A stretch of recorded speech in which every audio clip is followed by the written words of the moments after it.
What's up if I have to ask a question? Alright, I had to turn on the air conditioner because I get way too excited when I start to get hot. Stephanie, I live stream twice a week, 3 times if you count the secret live streams. 2 public, 1 secret. Kids know the Book of God services.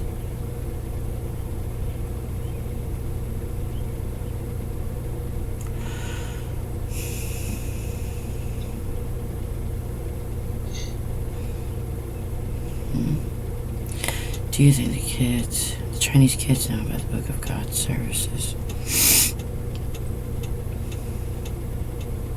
Alright, here we go.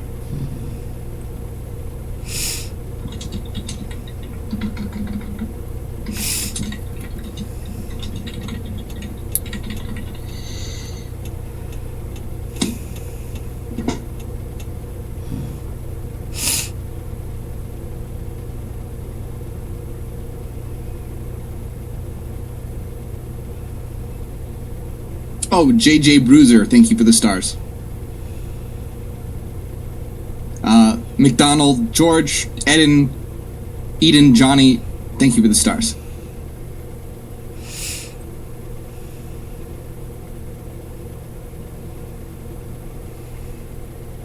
Alright, so let's get started. Now, we're going to be talking about sacred geometry, but also diving so much deeper than that.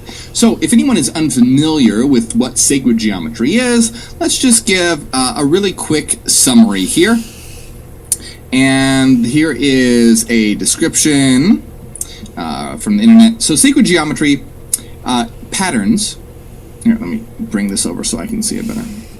Sacred geometric patterns exist all around us, creating the fundamental structure and templates of life in the universe. The patterns can be broken down into a language of mathematics that rules the entirety of our visible and invisible world. The geometrical archetypes reveal the nature of each form and its vibrational resonance, symbolizing the inseparable relationship between everything and everyone, which ultimately makes up our whole matrix and the universe at large. So basically what this means is sacred geometry is a way of looking at reality in the form of mathematics, seeing that everything around you is just a representation of geometrical patterns. So what sacred geometry says is that what is real, what is actual, how everything in the universe arises is from these geometric mathematical patterns, so that reality is fundamentally mathematical. It's a mathematical reality. And that's very, very, interesting, because if you're familiar with my channel, we talk about this sort of thing a lot, but not in terms of sacred geometry. So some people come to my channel and they wonder, well, why do you talk about mathematics, but why don't you talk about sacred geometry?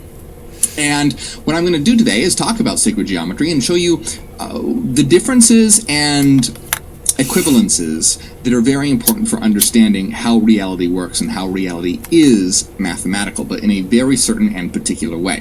And so sacred geometry kind of comes from this idea that, there was a philosopher named Empedocles, and he came up with the idea, I'm sure you're familiar with the 4 elements: earth, air, wind, fire, and, earth, water, wind, fire. And so Plato, I'm getting a little ahead of myself.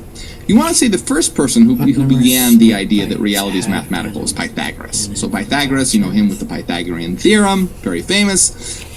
He studied in Egyptian mystery schools and had the Pythagorean cult. And he said, number rules the universe. And this is what you wait all season. What number of snake bites have venom in it from God's earth?